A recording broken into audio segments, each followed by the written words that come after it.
Acrylonitrile butadiene ABS is thermoplastic, meaning it liquefies at a certain temperature and can essentially be recycled and molded for multiple uses. It's made through polymerization, emulsifying or combining materials that don't typically mix together. That being said, ABS is commonly applied in housings or cases for electronics because it's highly resistant to both chemical and physical corrosion as well as ideal for prototyping. Currently, there are no observed negative effects on human health. Aluminum is an excellent electrical conductor. It can also be used in your phone casing. Bauxite ore, which contains aluminum, is mined, crushed, dried, and shipped to refineries. The bauxite is then fed into a digester that separates sodium aluminate from sodium aluminum silicate. Clarified to remove the waste from the aluminum-bearing solution, precipitated into alumina hydrate, then finally calcined to get a dry, pure white, sandy alumina.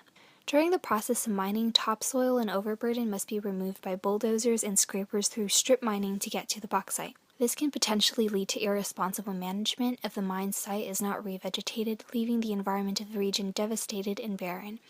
Not to mention the area might not ever return back to its pre-mined and reclamation state. The sand and red mud waste is also discharged into residue lakes. We can never be completely sure that they are free of the caustic soda that is used to digest the bauxite and is classified as hazardous. Most cadmium now is extracted by smelting and refining zinc, lead, or copper. Cadmium is highly toxic even at low levels and has no benefits to humans. It can affect your blood pressure, prostate function, and testosterone levels, renal and dopaminergic systems in children, induces bone damage, and is linked to pancreatic cancer and kidney failure. Aside from fertilizers and smoking, you can be exposed to cadmium through nickel-cadmium batteries. Mercury can be found in your cell phone's battery, crystal displays, and circuit boards. A single cell phone can contain up to 2 grams of mercury. Lead is also found in your batteries and circuit boards, as well as a stabilizer and polyvinyl chloride products. That being said, about 85% of our e-waste is sent to incinerators and landfills.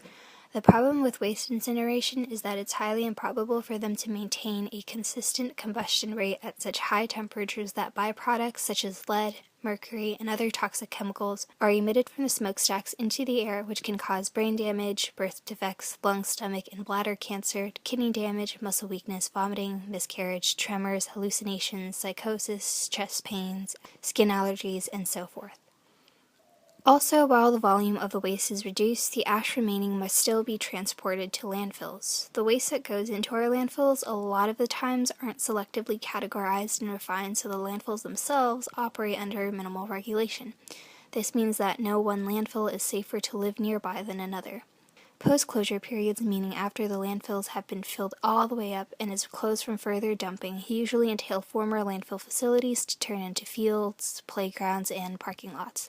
This is a concern because the waste industry companies are only liable for any leakage or health deterioration for only 30 years. While mercury is not recyclable, lead is, and at a pretty high recovery rate too, produced by recycling more than is mined. So basically you understand that a lot of materials in your cell phones are toxic and some are safe, but what about sustainability? The good thing about properly recycling your phone is that we can recover a lot of the metals and reuse them. For example, zinc in your printed circuit boards could be reused in your sunscreen. Did you know that we discard around 40 million tons of e-waste every single year worldwide, and 80% of it is shipped overseas to Asia, primarily China, where mountains of broken down parts are piled atop of each other.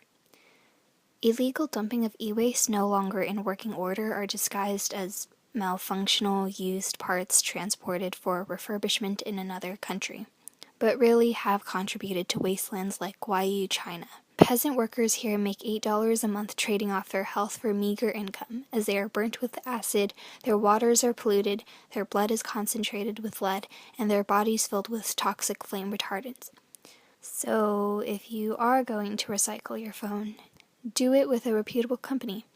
This one is located right here in Seattle. Look up your local waste management services and take a little time to do some research. And watch out for those certifications.